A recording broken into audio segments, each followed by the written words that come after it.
One of the world's biggest, oldest and most famous diamonds of all. Yes, the Kohnioor Diamond. The famous diamond was mined from the world's richest country then, India. Mughal Emperor Babur described that the diamond's price was equivalent to worth half of the daily expense of the whole world. In its long history, the invaluable stone has changed hands many times, seen bloodshed, almost always into the possession of male rulers. The Kohnioor diamond has said to acquire the mystery of curses and bad luck, so much so, it is said that only a female owner will avoid its aura of ill omen.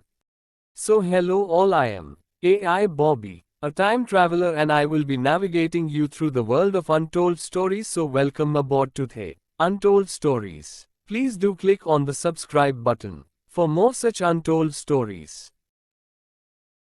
So today I am going to tell you about this famous gemstone, which is one of the most famous and historically significant diamonds in the world. Its history is long and complex, spanning several centuries and involving numerous battles, empire and rulers. So let's get started. So, as most of the historians might know, till the 17th century, India was the only country in the world to have diamond-producing mines in the Godavari Delta region. Hence all the biggest and oldest diamonds were all mined in India. The Kohnioor is a Persian word, which means mountain of light. While the exact origin of the Kohnioor diamond is not clear, the general assessment of scholars is that it was mined in the Kollur mine in present-day Guntur district of Andhra Pradesh during the rule of Kakatiya dynasty, in the Golconda mine heartland, where all the first diamonds were mined in India around 4,000 to 5,000 years ago. The diamond is believed to have been owned initially by various Indian dynasties and rulers, including the Kakatiya dynasty and the Vijayanagara Empire. Later, up until 1304, the diamond was in the possession of the Rajas of Malwa, but back then, the diamond was still not named Kohnioor. In the early 14th century, the army of Turkic Khilji dynasty began raiding kingdoms of southern India. Falut Malik Kafur, Alauddin Khilji's general, made a successful raid on Warangal in 1310, where he might have acquired the Kohnioor diamond and was presented to the Emperor of Delhi, Alauddin Khilji. In 1339, the diamond was taken back to the city of Samarkand, where it stayed for almost 300 years. In 1306, in a Hindi writing, a curse is placed on the men who will wear the diamond. He who owns this diamond will own the world, but will also know all its misfortunes. Only God, or a woman, can wear it with impunity. Upon the conquest of India, the first Mughal ruler Babur came in possession of the Kohnioor, after the first battle of Panipat. In 1526, the Mughal ruler Babur mentions the diamond in his writings, Baburma. It is said that the diamond was gifted to him by the Sultan Ibrahim Lori. His Mughal descendants protected the diamond diligently and passed it on to his heirs.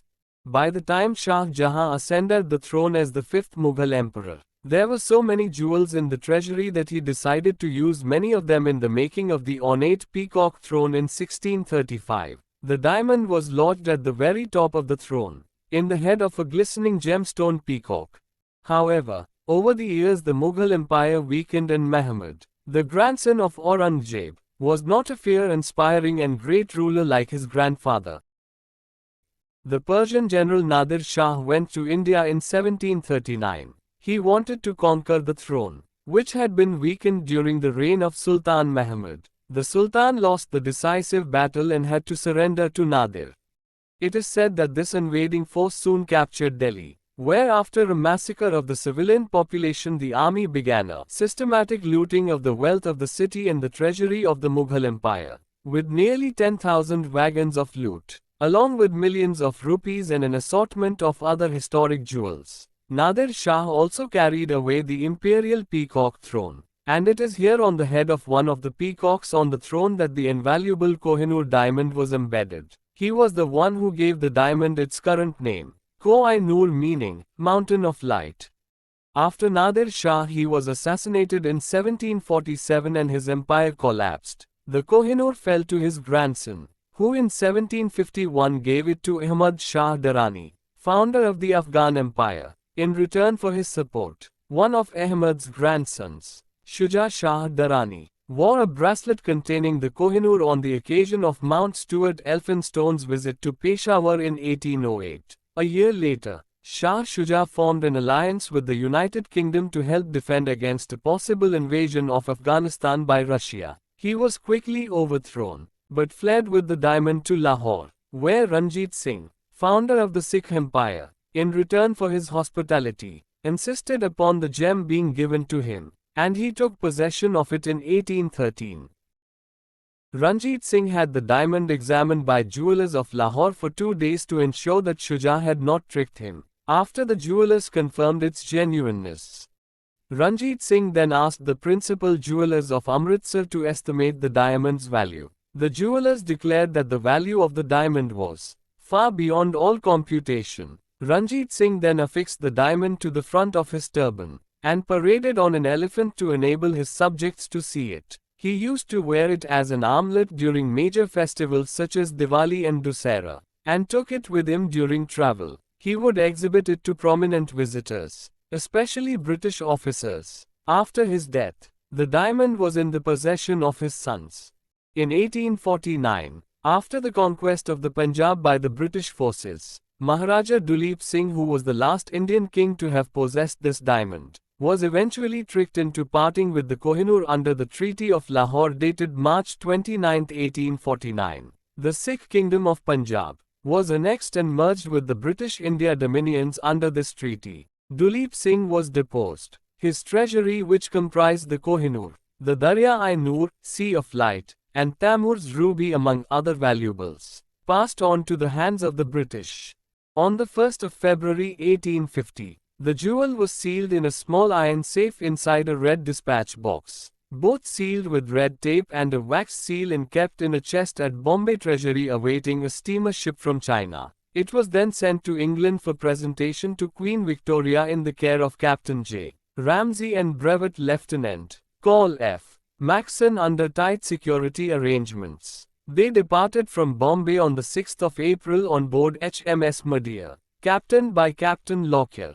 The ship had a difficult voyage. There was an outbreak of cholera on board when the ship was in Mauritius, had the locals demanding its departure, and they asked their governor to open fire on the vessel and destroy it if there was no response. Shortly afterwards, the vessel was hit by a severe gale that blew for some 12 hours, further adding credit to the story of its curse associated with the diamond.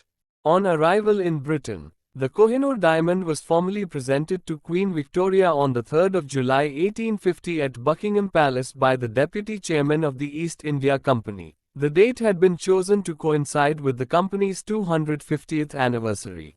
Members of the public were given a chance to see the Kohnioor when the Great Exhibition was staged at Hyde Park, London, in 1851. But the Mountain of Light was not shiny as the other cut gemstones of that era, and there was a general disappointment regarding it.